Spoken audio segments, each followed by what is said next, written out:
In this breakdown, we're going to be talking about what to say when your customer says your product or service is too expensive. And by the way, this is coming from Chris Voss, the FBI hostage negotiator and best-selling author of Never Split the Difference. So you're going to want to pay attention. In business, it's inevitable that you're going to encounter people who try to haggle with you over prices. It can be a really frustrating experience, and I know I'm speaking from personal experience when I say that, but it's not one that you absolutely have to endure. In fact, the key to successful negotiations is knowing how to handle situations just like this one.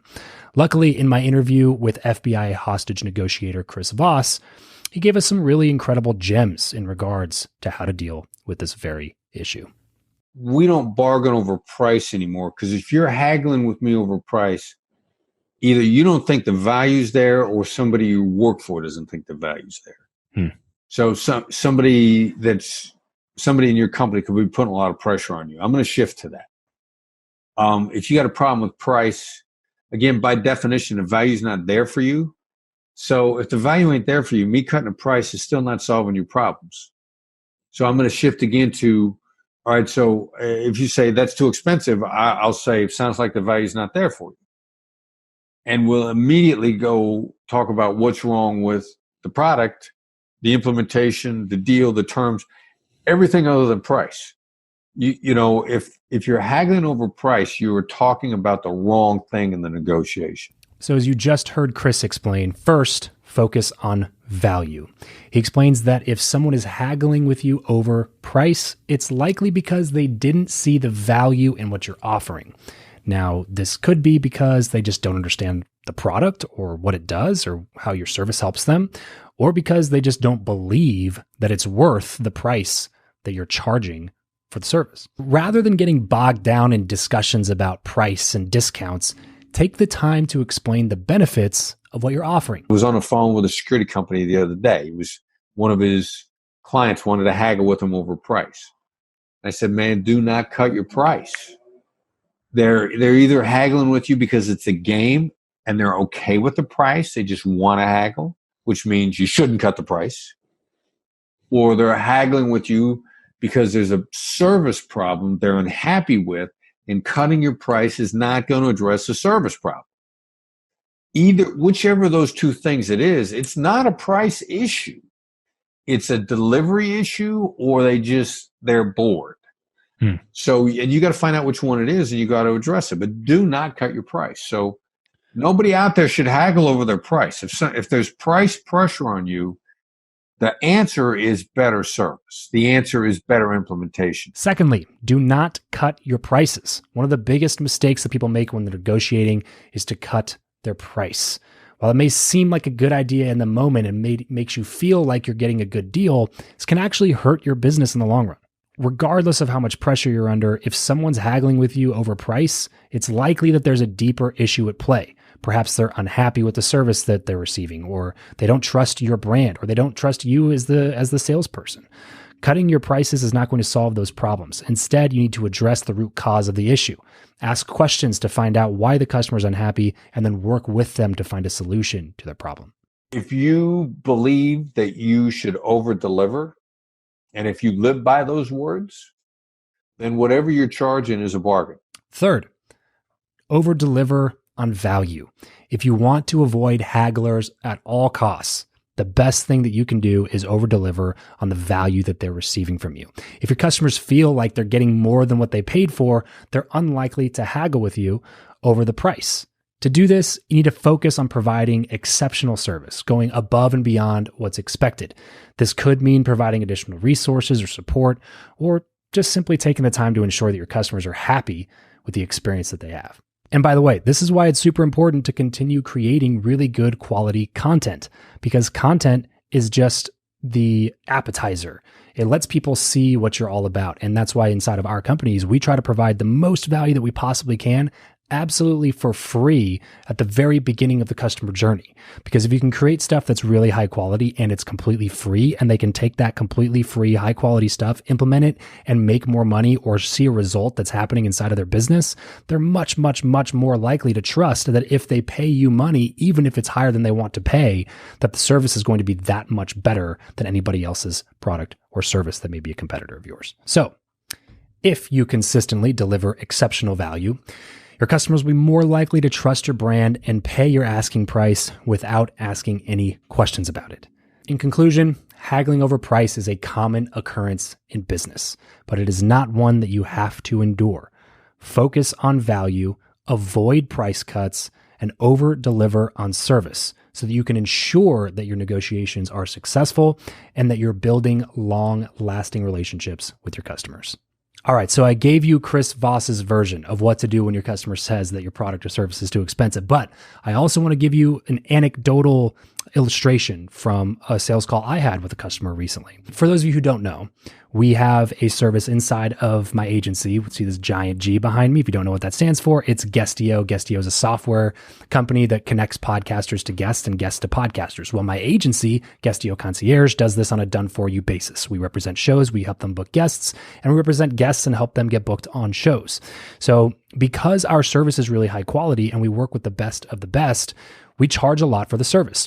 So I happened to be on a sales call with the customer and I was explaining what our service did. I did not know at the time, but come to find out through asking questions during the conversation, this particular customer or prospect was already using a service that was similar to the one that we offered. It's basically the exact same thing. He was working with a company that got him booked on podcasts to help him promote his products and services. We're promoting the exact same thing, and that's why he came into our funnel, into our world, because he wanted to get booked on more podcasts again. So after asking some more questions throughout the process, I found out that the company that he was working with before was charging quite literally 1/3 of the price that we charge for the exact same service. The difference is it's not the exact same service, is it? No, it's not, because we offer really high quality service, really high quality bookings, and we take our time to move above and beyond what our competition is willing to do. Therefore, we charge high prices and we do not discount those prices. So when this person, after I presented the price and I asked for the sale, first of all, I shut up, okay? If you're not doing that already, you're already probably losing sales. After you ask for the sale, after you ask for the business, do not say a word. Let them air all of the things that they're thinking. Let them get their thoughts out into the conversation so that you can help guide them into understanding more about your product and how it helps solve their problems. So I shut up after I asked for the sale. And all he said afterwards was, "Man, I don't know. This is really expensive." Almost verbatim, "This sounds really expensive," and he literally started going into, this person that we were working with before, they charged 1/3 of what you guys are charging. It just sounds really expensive. And after pausing for a second, all I said back to him was, "Yes, it is. It is expensive. I know that. We're one of the most expensive companies in this industry. And at the end of the day, most of the time you get what you pay for." All I did was acknowledge what he told me. I didn't try to combat it. I didn't try to overcome it. It wasn't an objection. This is the concept I first learned from Grant Cardone, who said this in one of his sales trainings back when I was doing door-to-door. A lot of times people's objections aren't even real objections. They're just complaints. And your role as a salesperson in that particular scenario is to treat it like a complaint until it becomes an objection. Or else you find yourself overcoming an objection that didn't exist. And if you overcome an objection that doesn't exist, it turns into a real objection, because now that person takes a position of defense because you're overcoming an objection that they didn't even feel like they had to begin with, but now they have to feel like they defend their position.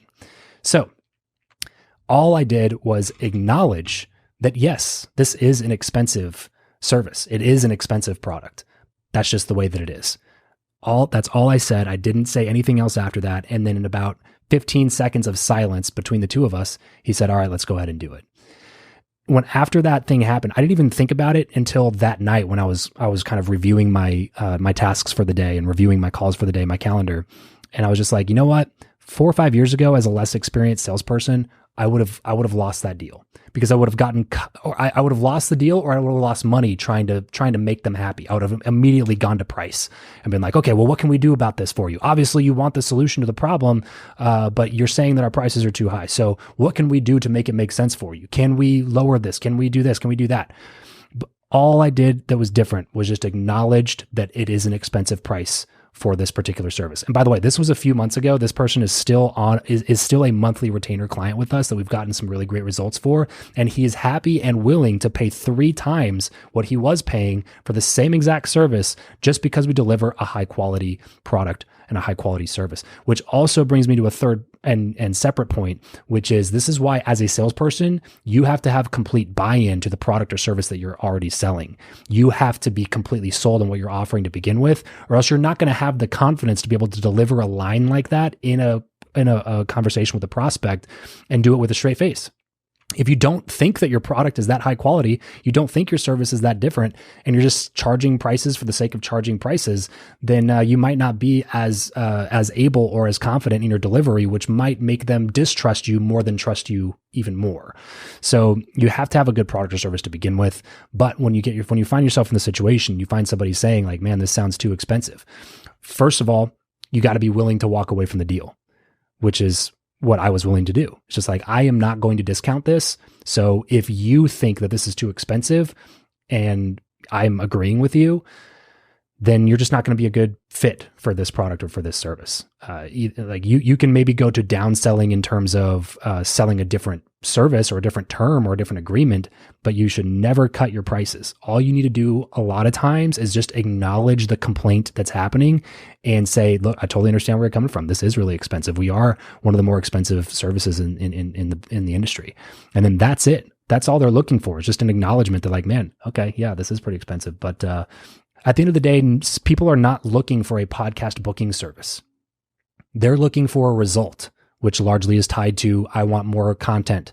I want better branding. I want better brand positioning or credibility or authority or better thought leadership, or I want leads and sales. If you find out what the result is, then it doesn't really matter what they're paying for the service as long as the value is higher than the service, than the fee that you're charging.